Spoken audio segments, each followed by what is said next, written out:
On this Saturday afternoon, looking at the scratches on my parents' kitchen table, I traced my finger along a particularly deep groove that I remember making when I was 12. The wood beneath my hand felt warm and familiar, worn smooth by years of family dinners, homework sessions, and awkward conversations, like this one. $25,000. Every last cent of it. My mother Eleanor's voice sliced through the silence of the room.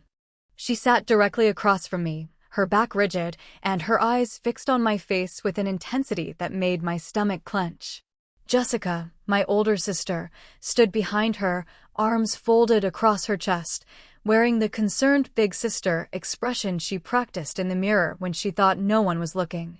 My father, Robert, stared at his clasped hands, his wedding ring glinting dully in the light filtering through the kitchen window.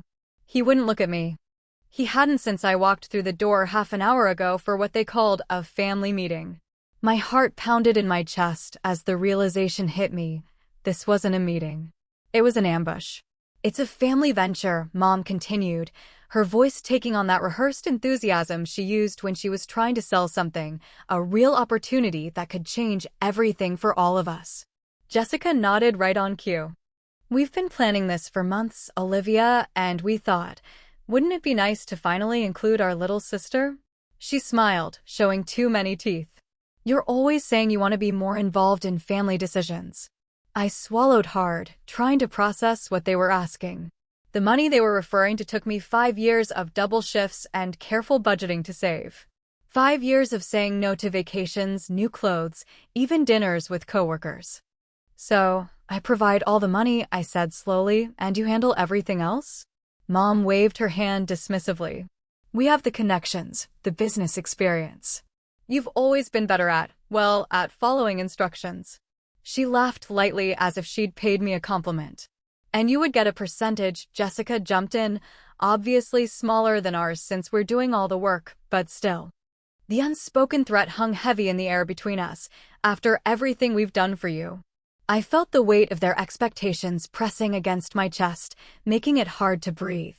But underneath, something else stirred, something that wasn't there a month ago. 25 days ago, before Aunt Susan's unexpected visit, I remember standing in my tiny apartment kitchen washing dishes while Aunt Susan dried them, her voice dropping to a whisper even though we were alone. "There's something you need to know about why your mother calls you the mistake." The memory of her words burned in my chest. How Mom had been preparing for her big career break when she found out she was pregnant with me. How she blamed her subsequent business failures on having to rush back to work. How I became the living embodiment of her resentment. "Your whole life," Aunt Susan had said, drawing a plate with slow, careful movements, "she's been making you pay for something that was never your fault." I returned to the present moment, aware that my unusual silence had created a new tension in the room. Normally, I would be nodding, agreeing, promising to help however I could. But today, I simply sat, neither agreeing nor refusing. "When would you need the money?" I asked quietly. Mom and Jessica exchanged glances, a quick flash of victory passing between them. They thought they had me. They always had before. "In 3 weeks," Mom said, reaching for her phone. "I can give you the account information right now." Only Dad seemed to notice something had changed. He glanced up briefly, his eyes meeting mine for the first time since I arrived. I saw a flicker of something, sadness, recognition. Whatever it was, it vanished as quickly as it appeared as he returned to studying his hands. I nodded slowly, buying time. "I'll need to check my accounts," I said, surprising myself with how steady my voice sounded, "make sure everything is accessible." Jessica smiled triumphantly at Mom. "See, I told you she'd understand. Family first, right, Olivia? Family first." How many times had they used those words to empty my bank account, to consume my weekends, to justify every sacrifice they'd demanded? But as I sat at this familiar table, feeling the weight of their expectations, I realized something had shifted inside me. The money they wanted represented more than just dollars. It was my freedom, my future, the life I'd been too afraid to claim. And for the first time, I wasn't sure I was willing to give it up. 3 days later, on Tuesday, in my apartment, the memory of my 18th birthday resurfaced as I sat at my kitchen table, staring at the checkbook balance precariously on my knee. My phone screen glowed with Mom's latest text. Don't forget your contribution this month. Rent's due Friday. That day, instead of a birthday cake, Mom had slid a handwritten invoice across our kitchen table. Now that you're an adult, she'd said, her lips curving into what passed for a smile, it's time you contributed to the household expenses. Dad had examined his coffee mug while Jessica smirked from behind her textbook. I'd stared at the number. $260, nearly half my part-time paycheck from the grocery store. When I asked if this meant I could skip my weekend shifts helping at Mom's failing boutique, her eyes had hardened.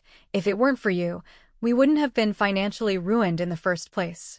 10 years later, that contribution had grown to $360 monthly, not counting the emergencies that seemed to arise whenever my bank account showed signs of health. My apartment keys jingled against the worn laminate of my kitchen table. The place is tiny, a converted garage I share with a nursing student I barely see. The commute to work takes an hour each way, but the rent is cheap enough that I can save a little each month, even after Mom's payments. I opened my journal, the pages soft from handling. 10 years of entries chronicled the same pattern: excitement when my paycheck arrives, calculations of how much I can squirrel away, and then the inevitable call or text from Mom demanding money for some crisis. March 6th, first raise at work, an extra $180 a month. Maybe I can finally save for a decent car. March 7th, Mom called, Jessica needs dental work. There goes my car fund. August 16th, 5 years of saving. $25,000 hidden away. Nobody knows but me. The last entry made my chest tighten with both pride and fear. 5 years of double shifts at the administrative job I was lucky to land after community college. 5 years of weekend work at Rosie's Diner, serving breakfast to truckers and local families. 5 years of saying I can't afford it to coworkers' invitations, of calculating the cost of every grocery item, of patching clothes instead of replacing them.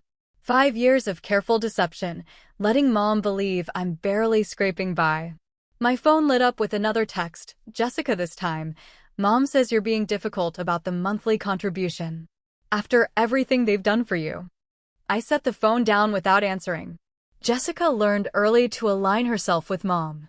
The Golden Child was named for our grandmother, while I was carelessly named after the town in Colorado where Mom went into premature labor during a business trip. We couldn't think of anything else, Mom had explained when I asked about my name as a child. We were too stressed with the medical bills. The unspoken addition. The medical bills you caused. The phone buzzed again. Dad this time. A rare text, your mother's upset. Can you just send the money? I closed my eyes, remembering the countless times Dad had witnessed Mom's financial demands without intervening. His weakness was its own form of cruelty. Olivia, you home? My neighbor, Chris's voice carried through the thin door, followed by a gentle knock. I tucked the journal away before opening the door. Chris stood there with a plate of cookies, steam still rising from them. Made too many, he said with a shrug that didn't quite hide his concern. He noticed the shadows under my eyes, the extra shifts. Thanks, I took the plate, struck again by the strangeness of genuine kindness with no strings attached.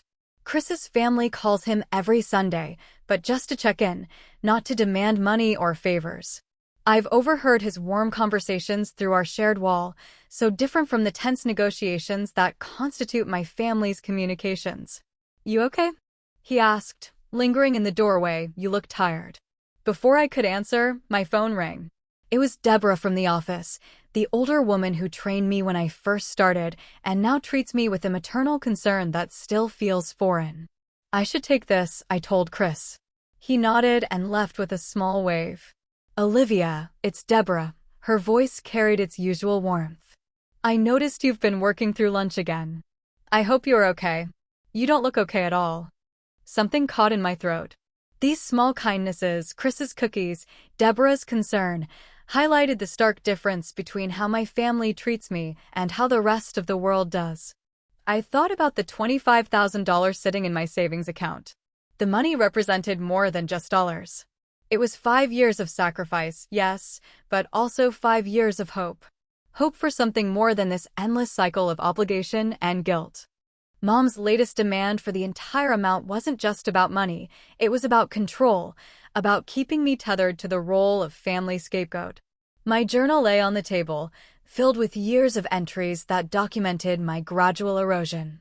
But the most recent page remained blank, waiting for a new chapter. For the first time, I considered writing something different. The day after the meeting, I couldn't shake the memory of Dad's quick, sorrowful look. It was a fleeting moment, but it stood out against a lifetime of his silence. I kept replaying it in my head, searching for a meaning beyond a simple flicker of regret. He was the one who never openly criticized me, but he also never defended me. His passivity was a different kind of burden, a silent complicity that felt heavier than my mother's biting words. It was easier to fight against a storm than against a vacuum. I knew my mother and sister were already planning how to spend my money, the money they didn't have yet.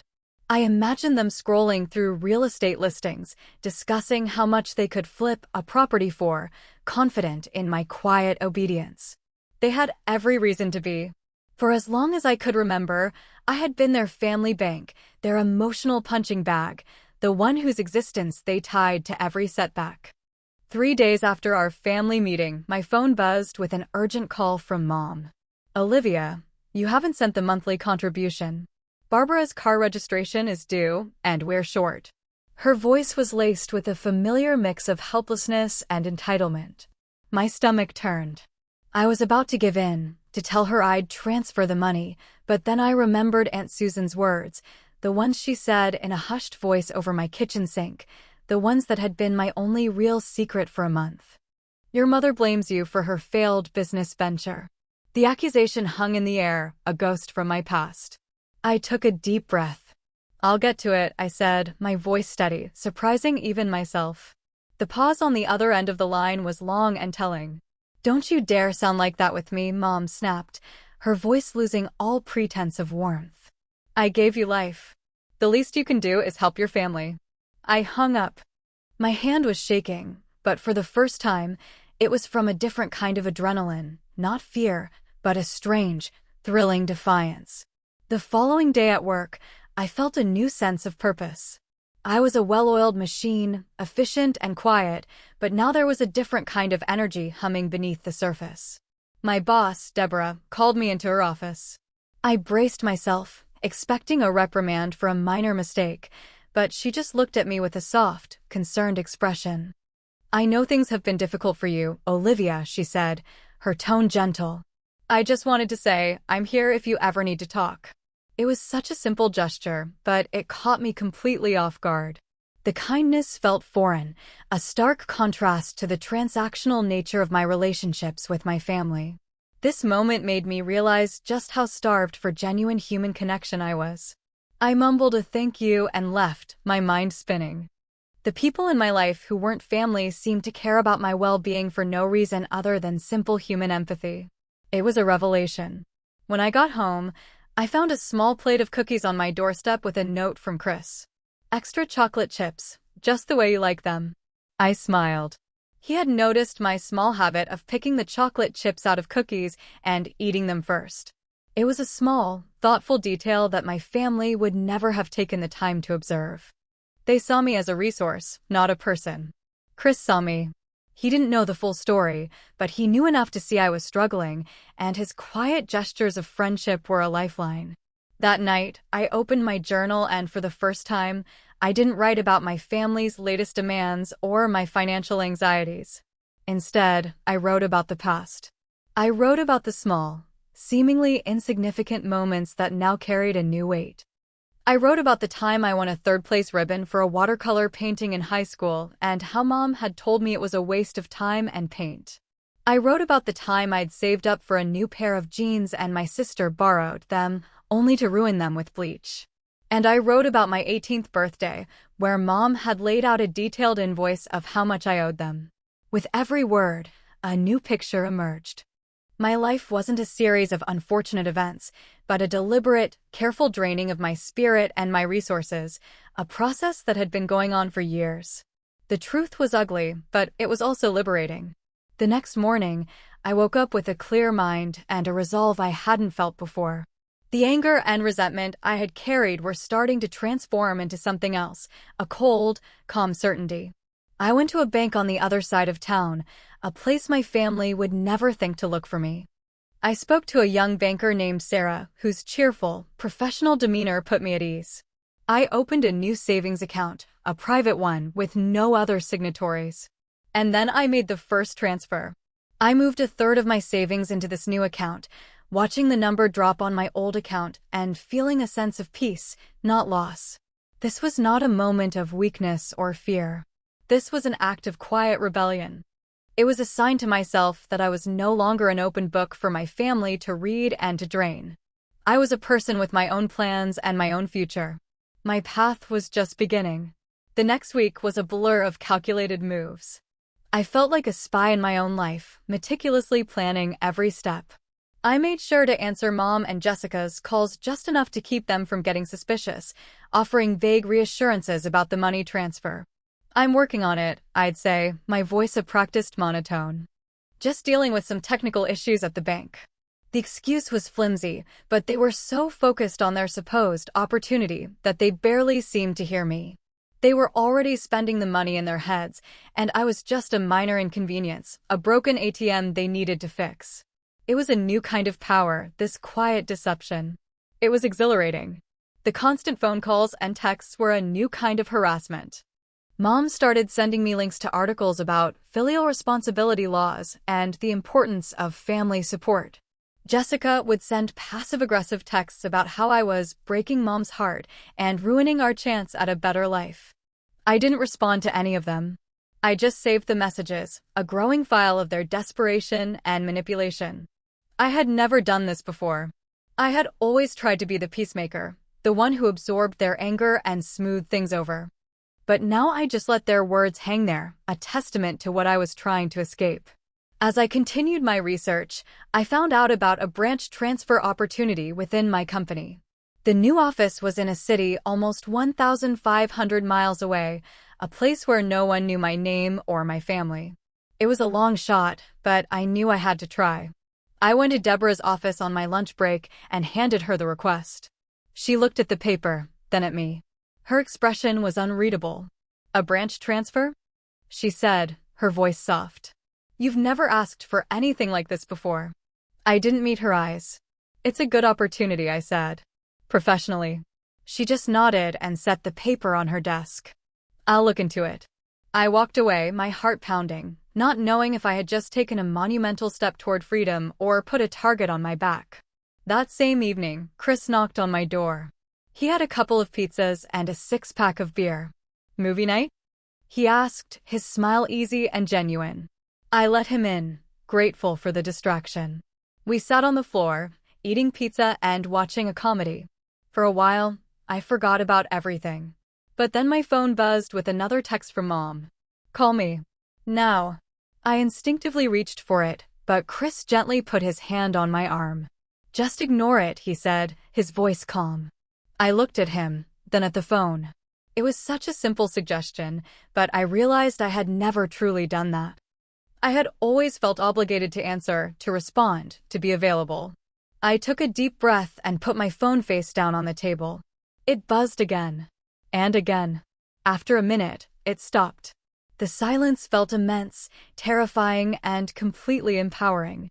Chris just watched me, a knowing look in his eyes. He didn't say anything else about it, but he had just given me a piece of advice I hadn't known I needed. Later, as I was walking him out, he stopped at the door. "You know, you don't owe them anything, Olivia. Not for a single minute." The words were so direct, so honest, that they took my breath away.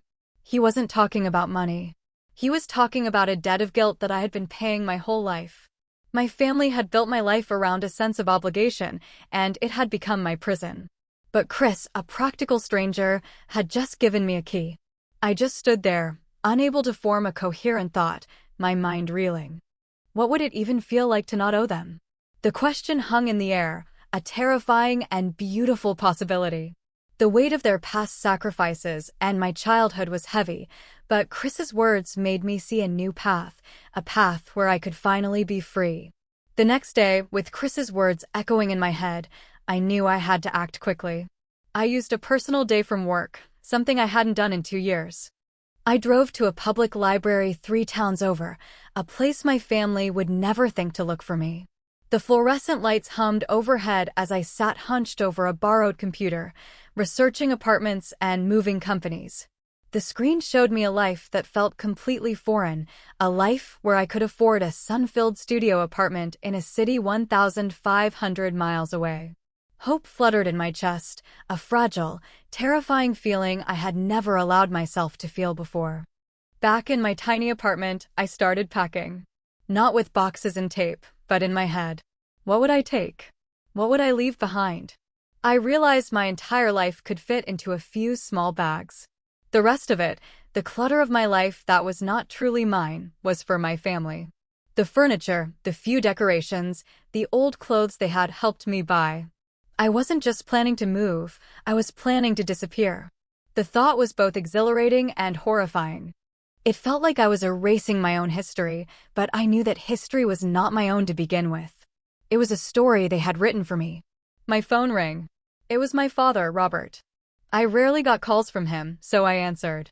"Olivia," he said, his voice quiet, almost a whisper. "Your mother's worried. She thinks you're avoiding us." The guilt, that familiar weight, immediately tried to settle back on my shoulders. But this time, I pushed it away. "I'm not avoiding anyone, Dad. I've just been busy." There was a long silence on his end. Then, a new kind of silence fell between us. It wasn't the comfortable, companionable silence we'd sometimes share. It was the silence of two people standing on opposite sides of a chasm. "She found out you opened a new bank account," he said, his voice flat. I froze. How could they know? I had been so careful. She called the bank, yelling, trying to get information. They wouldn't tell her anything, but they told her about the new account. She said she's going to talk to her lawyer. My heart hammered against my ribs. This was it. The moment I had been dreading. The moment when my quiet rebellion turned into an open war. The next morning, the doorbell rang. It was Jessica. She stood on my doorstep with a fake, sweet smile. "Mom wanted me to come over and talk to you. You're being so difficult. We're a family, Olivia. We do things together." I looked at her, at the familiar expression on her face, and realized something profound. They weren't just after the money. They were after my compliance. They needed to know they still had control. I stepped back and let her in, a calculated move. "What do you want, Jessica?" I asked, my voice flat. She sat on my couch, crossing her legs. "Mom and Dad have a plan," she said. "A new plan. You give them power of attorney over all your finances. That way, we can handle everything for you. It's for your own good, Liv." She used my childhood nickname, a deliberate attempt to disarm me. "You've always been bad with money. It's time you let us take care of you." And then, she laid out the new proposal. It wasn't about the $25,000 anymore. It was about all of my money, everything I had ever saved. It was a moral dilemma presented as a solution. Give them everything, and they would stop harassing me. Give them control, and they would leave me alone. For a moment, a brief, terrifying moment, I considered it. It would be so easy. Just sign the papers, and the calls would stop. I wouldn't have to fight anymore. The endless anxiety, the constant low-level dread, it would all be gone. But then I looked at my small apartment, at the worn, familiar floor, and I remembered Chris's words, "You don't owe them anything." I looked at my phone, still face down on the table, and remembered the sweet taste of that silence. I looked at Jessica's smiling face and saw the predator beneath the veneer of concern. She was offering me a prison with no bars, a life of perpetual debt and servitude.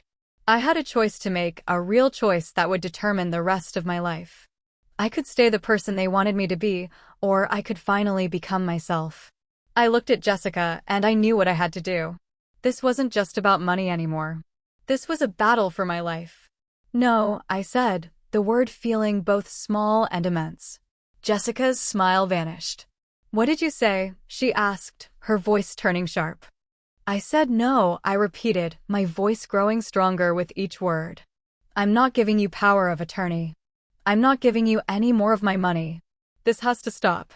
Jessica stood up, her face flushed with anger. "After everything Mom and Dad have done for you? After everything we sacrificed because of you. Her voice rose to a shout. You owe us, Olivia. I don't owe you anything. The words erupted from me, a lifetime of suppressed rage pouring out. I don't owe you for forcing me to pay your rent since I was 18. I don't owe you for making me a living reminder of your failures. And I don't owe you for calling me a mistake my entire life. Her eyes widened. How do you know about that? She hissed. Aunt Susan, I said, a bitter satisfaction in my voice. She told me everything. How Mom's big career break was ruined by an unplanned pregnancy. How you've been making me pay for it ever since. Jessica took a step back, her perfect facade cracking. That's a lie, she stammered, but her eyes wouldn't meet mine. You're just trying to get out of your responsibilities.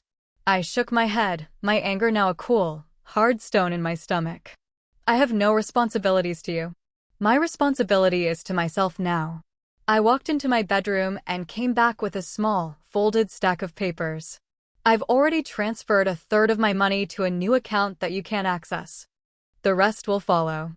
Jessica stared at the papers, her face a mask of disbelief and fury. You can't just do this, she screamed. Yes, I can, I said calmly. I'm moving away. I've accepted a transfer to the office in Bellingham. My new job starts next week. I saw the moment the words sunk in, the exact second she realized this was not a negotiation. It was over. Jessica grabbed her purse and stormed out, slamming the door behind her. The next hour was a blur. I made the final transfers, packed the few bags I planned to take with me, and left a key on the kitchen table. It was a cold, clinical goodbye. I didn't feel sadness, just a profound sense of relief. As I drove away from the apartment, I didn't look in the rearview mirror. There was nothing to look at. The life I was leaving behind was a hollow shell, a story that was never truly mine. A month later, I woke up to sunlight streaming through the blinds of my new apartment in Bellingham. The place was small, but every corner reflected a choice I had made. The watercolor painting I'd saved from my childhood was on the wall, a testament to a talent they'd tried to suppress. My phone buzzed on the nightstand. It was a text from my father. Your mother is heartbroken, it read. She thinks you've abandoned us. I didn't reply. Then came a message from my mother's email address, a long, rambling letter filled with accusations and pleas. It ended with a single, handwritten line that she must have scanned and attached. I don't know who you are anymore. I folded the letter, a strange sense of peace washing over me. She was right. She didn't know who I was anymore. Neither did I, until now. My entire life had been defined by a narrative of debt and obligation, a story of a mistake who had to pay for her existence. But as I stood in my own kitchen, making a cup of coffee for myself, I realized I was finally rewriting the ending. The money I had saved wasn't just a financial cushion, it was the foundation of a new life. The distance I had created wasn't just physical, it was an emotional boundary that would finally allow me to breathe. My family hadn't ruined my life, they had simply shown me what I had to escape from to find it.